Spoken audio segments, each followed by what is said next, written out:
Bright সারাদিন pollution free, ঠিক যেন রাতের ফোঁটা সাদা ফুল। সারাদিন হ্যাপি ব্রাইট স্কিন।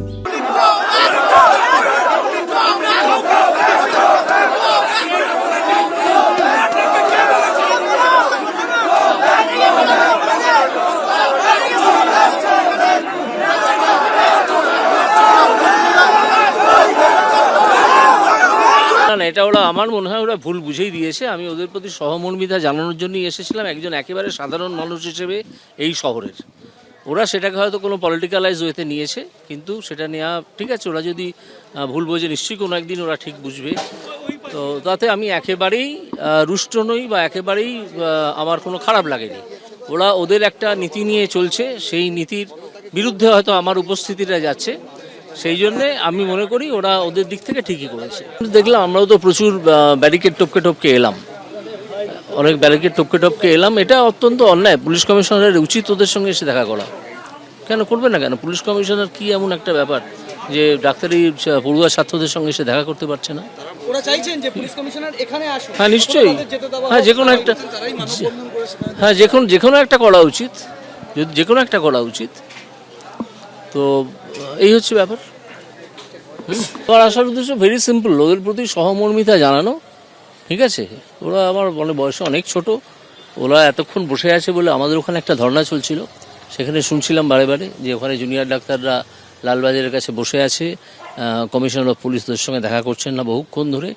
তো ওখানে ধর্নাটা হয়ে যাওয়ার পরে 9টায় শেষ হয়, হয়ে যাওয়ার পরে আমি একাই চলে এলাম, গাড়িটা নিয়ে ওখানে দাঁড়ালাম। প্রথমে আমি লালবাজারের দিকে যেতে যাচ্ছিলাম, তো ওরা বললো লালবাজার না, ফিয়ার সেলের সামনে আছে। তো আমি হেঁটে চলে এলাম ফিয়ার সেলের কাছে। তারপর যখন ওদের ওখানে গেলাম, ওরা দেখলাম যে খুব ক্ষুব্ধ আমার আশায়। এটা সম্পূর্ণ ওরা ভুল বুঝে করেছে। আমার তার জন্যে কোনো খেদ, দুঃখ, ক্রোধ, অভিমান কিছুই নেই।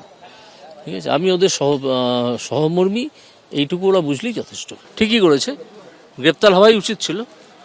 তো সে যে ধরনের দুর্নীতিবাজ, তাতে তার গ্রেপ্তার হওয়াই উচিত। এবং আমি এখন অপেক্ষা করছি যে তাকে যিনি অনুপ্রেরণা যোগাতেন, সেই ভদ্রমহিলাকে কবে সিবিআই ডেকে জিজ্ঞাসাবাদ করবে। আমি সিবিআই এর ডিরেক্টরকে একটা চিঠি দিয়েছি যাতে মমতা ব্যানার্জিকে ডেকে জিজ্ঞাসাবাদ করা হয় এবং তার ফোন থেকে উদ্ধার করা হয় তিনি ওই দিন যেদিন ওই মেয়েটির মৃতদেহ পাওয়া গেল, কার সঙ্গে কতক্ষণ ধরে কতবার কথা বলেছেন, তার সব হিসেবটা নেওয়া উচিত। গ্রেফতার আরজিকর মেডিকেলের প্রাক্তন অধ্যক্ষ সন্দীপ ঘোষ সহ আরও 4 জনকে গ্রেফতার করেছে সিবিআই। চিকিৎসক ধর্ষণ খুনের 26 দিনের মাথায় গ্রেফতার সন্দীপ ঘোষ। 15 দিন ধরে জিজ্ঞাসাবাদ করার পর সন্দীপ ঘোষকে গ্রেফতার করে সিবিআই। আরজিকর মেডিকেলে আর্থিক দুর্নীতি মামলায় সন্দীপ ঘোষকে গ্রেফতার করে কেন্দ্রীয় এজেন্সি।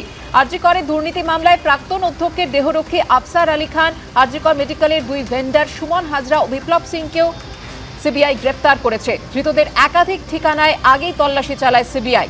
সন্দীপ ঘোষের রেজিস্ট্রেশন বাতিল চেয়ে এবার দিল্লিতে আবেদন আইএমএর রাজ্য শাখার।